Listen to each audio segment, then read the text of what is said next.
मैं तुम्हें हरा कर रहूंगा गाबू, और एक बार फिर से एक जोन में पहले की तरह अमन चैन लाने वाला हूँ।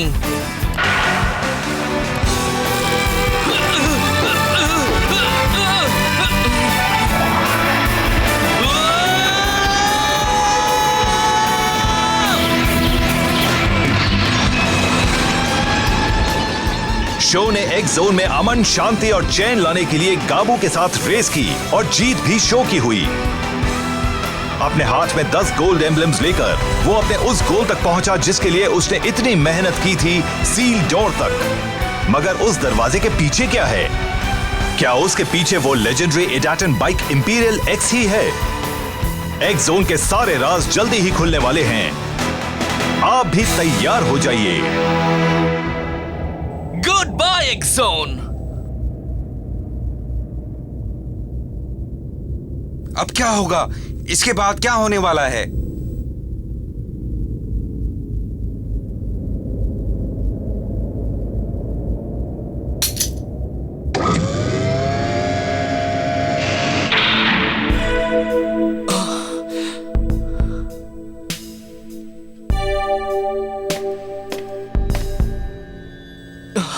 क्या यही है इंपीरियल एक्स?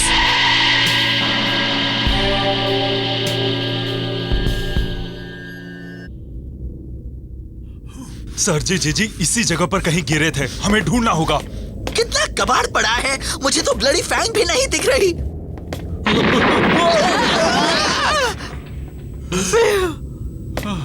हम बाल बाल बच गए। जानते हो, मैं अब लड़ना नहीं चाहता, मैं बहुत थक गया हूँ।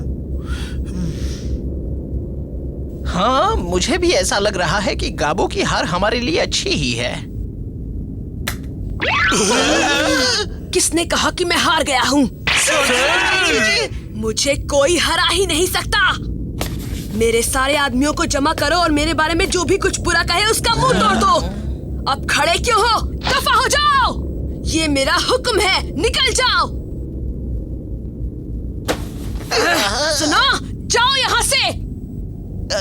बस बहुत हुआ गाबू। टाइगर, तुम हद पार कर चुके हो, समझ में नहीं आ रहा? तुम्हारी हरकतें सबके लिए मुसीबत बन चुकी हैं। कोई तुम्हारी शक्ल नहीं देखना चाहता, तुम्हारे साथ कोई नहीं है।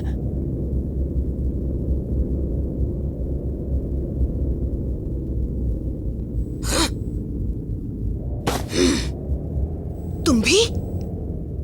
जल्द ही शो और उसके साथ ही सील डोर खोल देंगे और फिर अपनी दुनिया में वापस लौट जाएंगे। अच्छा होगा कि हम भी उनके साथ निकल जाते हैं गाबू। लेकिन तुम घर क्यों वापस जाना चाहते हो टाइगर? हमें वहाँ फिर से स्कूल जाना होगा। हमारे पेरेंट्स जो कहेंगे वही करना होगा। वही बोरिंग लाइफ फिर से जी रहे होंगे हम। मगर एक्स जोन में हम राजा हैं। हमारा हुक्म चलता है। मैं कहीं नहीं जाने वाला, मैं तो यही रहूंगा।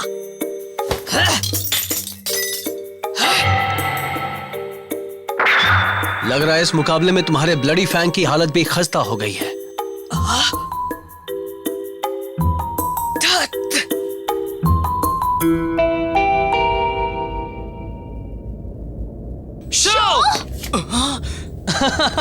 आओ दोस्तों, कमाल कर दिया तुमने। मुझे तो लग रहा था कि तुम गाबू से हार जाओगे, मगर तुमने तो उसे चित कर दिया। यकीन नहीं हो रहा, तुमने उसे हरा दिया है। शाबाश शो। शुक्रिया दोस्तों, मगर तुम लोग इतनी जल्दी यहाँ कैसे पहुँच गए? मिस यूकी ने हमें ये रास्ता दिखाया। मिस यूकी ने? हाँ, उन्होंने एक खुफिया रास्ता दिखाया जो टावर की ऊपरी मंजिल तक जाता है। एक बात बड़ी अजीब है, मिस यूकी को एक्स टावर के बारे में इतना सब कुछ कैसे मालूम है? क्योंकि कभी मेरे आदमी इस टावर को मैनेज किया करते थे। आई बात समझ में? ये क्या गोलमाल है? मिस यूकी? पहले ये बताइए, आपने ये कैसे कपड़े पहन रखे हैं? मिस यूकी, मैंने अपना वादा पूरा कर दिया है और एक्स टावर एक बार फिर से आपके कंट्रोल में है। मगर मुझे ये कामयाबी इनकी वजह से ही मिली है। आर्थर, ये क्या कह रहे हो तुम? ये सब क्या है? पूरी बात बताओ। मेरी समझ में कुछ नहीं आ रहा। एक्चुअली मैं उस रॉयल फैमिली की वारिस हूँ जो कभी एक्स जोन पर राज करता था। और मैं इनका ही एक नाइट हूँ जिसका काम था एक्स टावर की रखवाली करना। आप एक्स जोन के शाही खानदान के वारिस हैं? तुम्हें पता है कि ये किसकी वारिस है? ये तो नहीं जानता, लेकिन ये शायद एक्सोन की राजकुमारी हैं। देखो, मैं भेस बदलकर एक MTV मैकेनिक की तरह तुम्हारी दुनिया में रह रही थी। मैंने तुमसे कहा था कि मैं भी तुम्हारी दुनिया की ही हूँ, लेकिन ये सच नहीं है। आई एम सॉरी, मैंने तुम लोगों से झूठ बोला। असल में गलती मेरी है। मैंने ही मिस यूकी से कहा था कि वो अपनी असली पहचान छिपाएं। इनकी कोई गलती नहीं है। अगर गाबू को पता चल जाता कि ये शाही परिवार की हैं, तो इनकी जान को खतरा हो सकता था। ये तो बहुत बड़ा सरप्राइज है। आप सचमुच प्रिंसेस यूकी ही है ना? माफी चाहता हूँ, मगर आपको ये बताना ही पड़ेगा कि ये सब करने की वजह क्या थी मिस यूकी।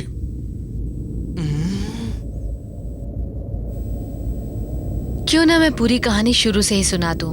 सुनो, मेरी बात ध्यान से सुनना। कई साल पहले एक्सोन भी एक बड़ी ही अच्छी जगह थी। हालांकि ये शो की दुनिया की तरह टेक्नोलॉजिकली ज्यादा स्ट्रॉन्ग नहीं थी, लेकिन यहाँ के लोग बड़े प्यार से साथ में रहते थे।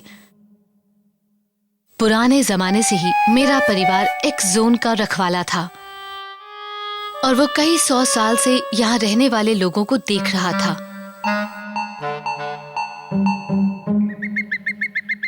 लेकिन एक दिन अचानक हमारी जिंदगी से शांति चली गई।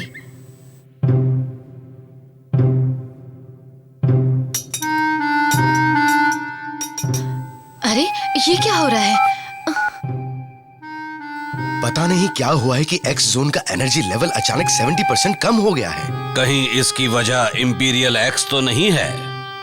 वही वजह है महाराज। अगर हमने इंपीरियल एक्स को जल्दी ही पहले जैसा नहीं किया तो हमारी दुनिया की सारी एनर्जी हमेशा के लिए खत्म हो जाएगी।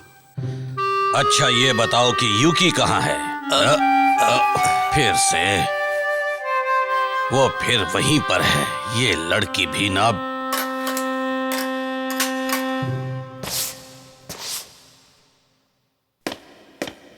तुम यहाँ हो यूकी? Hello grandpa. तुम फिर इन चीजों से खेल रही हो। एक्स जोन पर खतरे के बादल मंडरा रहे हैं। तुम्हें क्या हो गया है?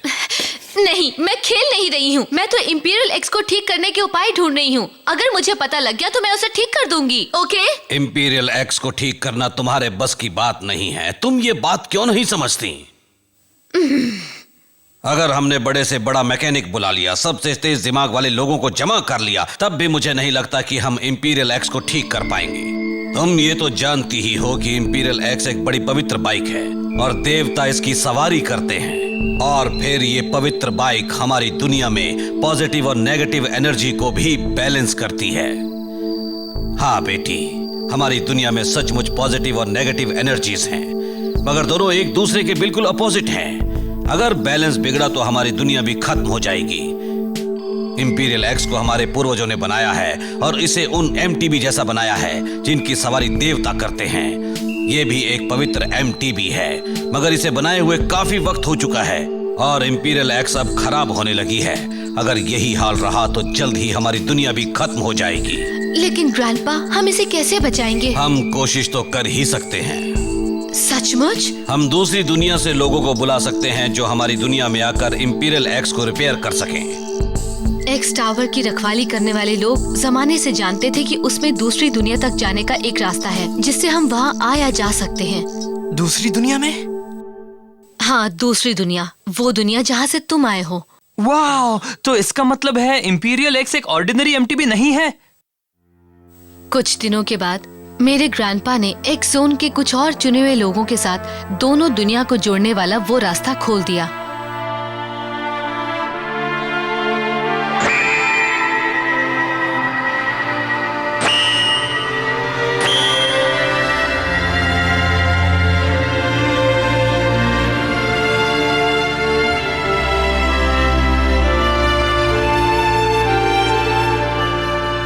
हमारी मदद के लिए जो आदमी आया था वो एक बड़ा ही काबिल MTB राइडर था। वो जिंदगी भर सिर्फ MTBs की सवारी और उनकी देखभाल ही करता रहा। उसकी मदद के बिना हम कभी इंपीरियल एक्स को रिपेयर नहीं कर पाते, और ये सच है। उसने बहुत मेहनत की और तब जाकर वो उसे रिपेयर करने में कामयाब हो पाया।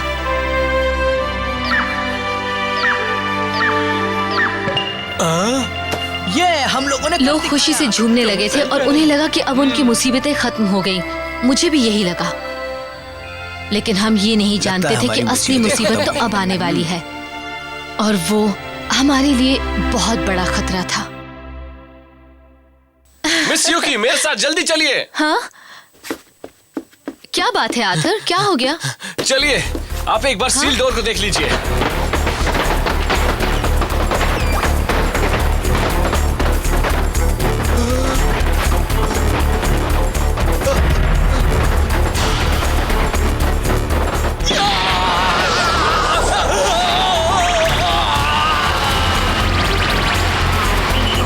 ये क्या हो रहा है यहाँ?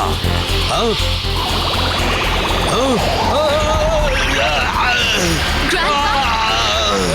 ये सब क्या है?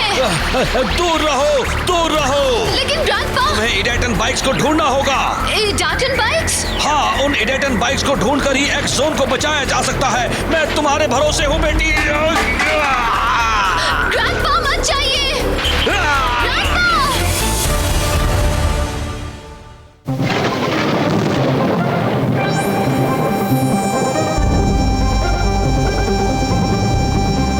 उसी दिन दोपहर के आसपास एक्स जोन में तुम्हारी दुनिया से कई एमटीबी राइडर्स आ गए।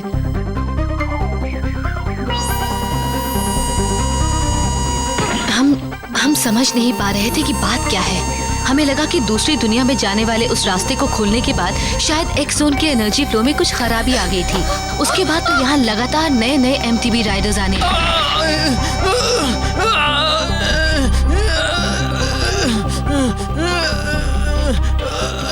लकीली ऐसा कुछ ही वक्त के लिए हुआ था। कुछ दिनों के बाद सब कुछ ठीक हो गया और एक्स जोन में फिर से अमन और चैन लौट आया। लेकिन मेरे ग्रैंडपा और तुम्हारी दुनिया से आए उस मैकेनिक का कहीं अता पता नहीं था। इसके अलावा हम जिन 10 गोल्ड एम्बलम से सील डोर को खोलते और बंद करते थे वो भी गायब थे। हमारे यहाँ नए नए आए एमटीबी राइडर्स पूरे एक्स जोन में फैल चुके थे और वो एक दूसरे को इडाटन बैटल्स के लिए चैलेंज कर रहे थे, अपने एम्बलम्स दांव पर लगा रहे थे। ये तो कोई नहीं जानता कि ये सब कैसे शुरू हुआ था, लेकिन उनका मकसद था एम्बलम्स जमा करना ताकि वो अपने घर लौट सके। उसकी वजह से हमारी दुनिया में तहलका मचा हुआ था। नहीं, ऐसा करना ठीक नहीं है, बहुत खतरनाक है। लेकिन करना पड़ेगा। अब सिर्फ मैं ही इस शहर को बचाने के लिए बच गई हूँ। मैं हाथ पर हाथ धरकर नहीं बैठ सकती। ठीक है, लेकिन आप नहीं जानती कि यहाँ क्या हो रहा है। आप क्या कर पाएंगी? अगर वो मुझे इडाटन बाइक्स नहीं भी मिली तब भी मैं वो 10 गोल्ड एम्बलम्स तो जमा कर ही सकती हूँ और उनसे सील डोर को दोबारा खोल सकती हूँ। उसके बाद मैं एक एमटीबी मैकेनिक बन गई और एक्स जोन में जगह जगह घूमने लगी। इसी तरह से मैं तुमसे भी मिली थी शो। तुम्हें शायद याद होगा कि मैं तुम्हारी बाइक देखकर चौंक गई थी। मैं हैरान थी कि मुझे जिस इडाटन बाइक की तलाश है वो एक बच्चे के पास कहां से आ गई। अच्छा, ये कहानी तो बड़ी इंटरेस्टिंग है। लेकिन मुझे समझ में नहीं आ रहा है, फ्लेम काइजर तो मेरे डैड ने मुझे दी थी, फिर ये एक लेजेंडरी इडाटन बाइक कैसे बन गई? या फिर मेरी नेपट्यून या क्यूएची की थंडर एम्परर। वैसे इसके बारे में मैं भी एक बात कहना चाहता हूँ। हाँ? ये तो सब जानते हैं कि जो भी एमटीबी राइडर्स एक्स जोन में आए थे वो अलग अलग वक्त पर यहाँ आए, लेकिन वो एक खास वक्त पर यहाँ नहीं आए थे। जैसे कि गाबू और उसकी गैंग यहाँ तुम्हारे आने के कुछ ही महीनों पहले आए थे। जब मैं यहाँ आया था तब यहाँ बर्फ का तूफान आया था और दूर दूर तक कोई नहीं दिखाई दे रहा था।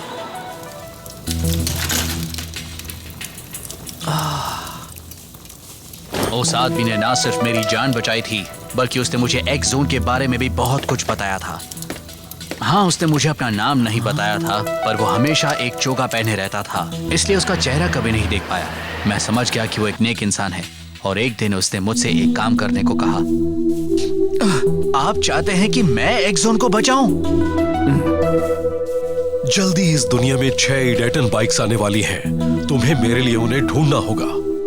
इडाटन बाइक्स? जब वो सारी बाइक्स तुम्हें मिल जाएंगी तब तुम एक्स जोन को भी बचा लोगे। थंडर एम्परर भी वैसी ही एक बाइक है। ये यहाँ क्या कर रही है? आपके पास थंडर एम्परर कहाँ से आई? एक्स जोन में ये बाइक्स काफी पावरफुल हो जाती हैं। एक काबिल राइडर इनकी ताकत का फायदा उठा सकता है। ये तो मकोटो की नेपट्यून है। बस बहुत हो गया। आप कौन हैं? और मेरी बाइक एक इडाटन बाइक कैसे है?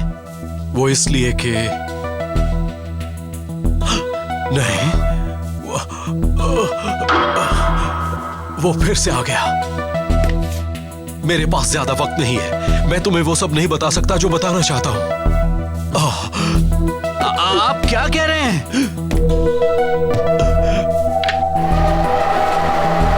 आप अभी जा नहीं सकते।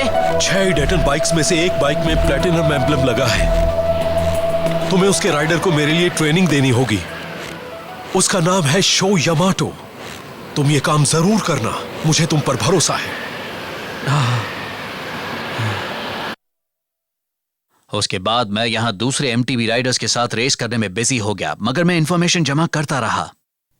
तभी मुझे टीम शार्क टूथ का पता लगा, और ये भी कि उसने एक्स स्टार और एक्स सिटी पर कैसे कब्जा जमा रखा है। एक्चुअली वो रहस्यमय इंसान मुझे भी मिला था, आज से काफी पहले। तुम भी उससे मिले थे आर्थर? हाँ, मिस यूकी के जाने के कुछ दिनों बाद ही गाबू सैमुजीमा और उसके साथियों ने एक्स टावर पर कब्जा जमा लिया। हमने उन्हें रोकने की बहुत कोशिश की, मगर कामयाब नहीं हो पाए। जल्दी ही उसने पूरी एक्स सिटी पर कब्जा कर लिया। सरजी जीजी, गाबू सैमुजीमा टीम शार्क टूथ के लीडर अब पूरे शहर पर राज कर रहे हैं। अगर हम उनकी बातों पर चलते हैं तो कोई हमें हाथ भी नहीं लगा सकता। बिल्कुल सही। तुम एक्स टावर के नाइट राइडर ही हो ना आर्थर? हाँ? वो आदमी अचानक ही मेरे सामने आ गया था। उसने मुझे हैमर हेड दी और फिर गायब हो गया। मगर वो आदमी था कौन, कुछ जानते हो क्या? उसने ही मुझे इसी तरह से एरो सिजर्स दी थी। हाँ? वो अचानक ही मेरे सामने आया और एरो सिजर्स देने के बाद अचानक ही गायब भी हो गया, फिर कभी नजर नहीं आया। ये सिर्फ कोइंसिडेंस तो नहीं हो सकता है ना शो? हमें उन्हें ढूंढना होगा। शायद वो हमें बता सके कि मेरी फ्लेम काइजर और मकोटो की नेपट्यून आखिर डाटन बाइक कैसे हैं। उनके पास शायद हमारे हर सवाल का जवाब हो।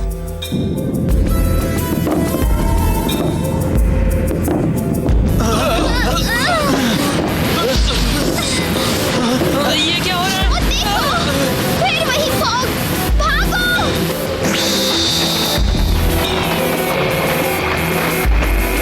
ये सब क्या है? ये क्या हो रहा है? लग रहा है कि ये तो वही फॉग है ना जिसने हमें यहाँ पहुँचाया था। हमें उसकी वजह से जाना चाहिए।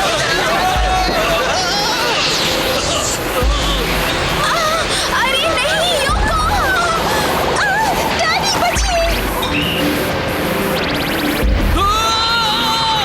मुझे बचाओ!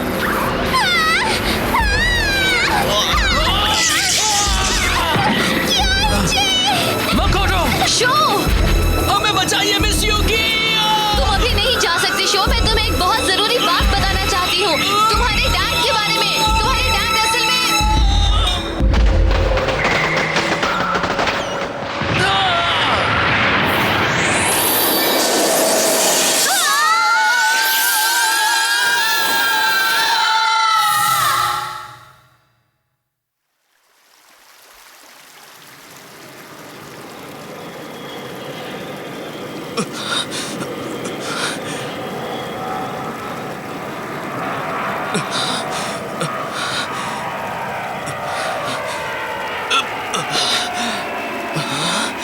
ये है प्लेन। अरे वाह, जमाने बाद इसकी आवाज सुनी है।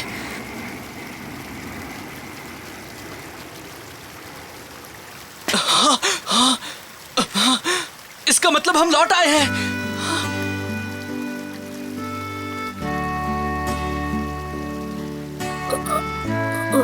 हम लौट आए।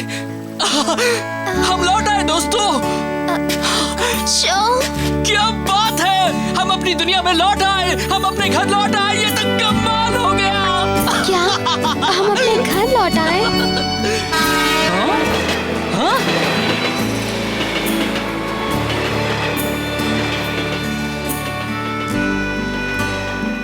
मगर एक बात बताओ, हम यहाँ तक कैसे पहुँचे? कुछ देर पहले तो हम एक्स जोन में थे। कहीं ये सपना तो नहीं है? नहीं, ये सपना तो बिल्कुल नहीं है। वो देखो। अरे ये तो एमटीबी एनसाइक्लोपीडिया है, मिस यूकी वाली। हाँ?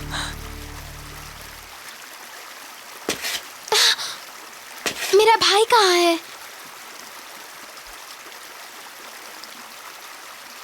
क्योइची, कहाँ हो तुम?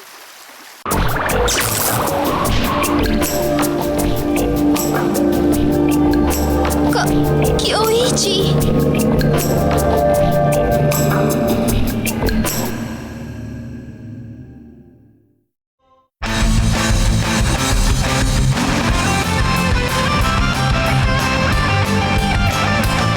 फ्लेम काइजर, इसका एक्सेलरेशन काफी तेज है, पहाड़ों के लिए काफी अच्छी बाइक है। दुनिया में प्लैटिनम फ्रेम वाली कोई और बाइक नहीं है। व्हील बेस 1.1, वजन 18.9 kilogram, top speed 90 kilometre per hour, mobility 8, durability 7, traction 8, acceleration 10, general purpose 9। बढ़िया, मगर अब हमें कई और सवालों के जवाब चाहिए। पहला सवाल, कियोइची आखिर एक्सोन में क्यों रह गया? और आते वक्त मिस यूकी क्या कह रही थी? मेरे डैड क्या? हम अभी इन बातों में उलझे ही थे कि अचानक 3 लोग हमारे पास आए और कहने लगे कि हम एक्सोन के गार्डियंस हैं और उन्होंने शो को एक इडाटन बैटल के लिए चैलेंज कर दिया। अगला एपिसोड है इडाटन jump, the new opponents team X. तैयार हो जाओ फ्लेम काइजर।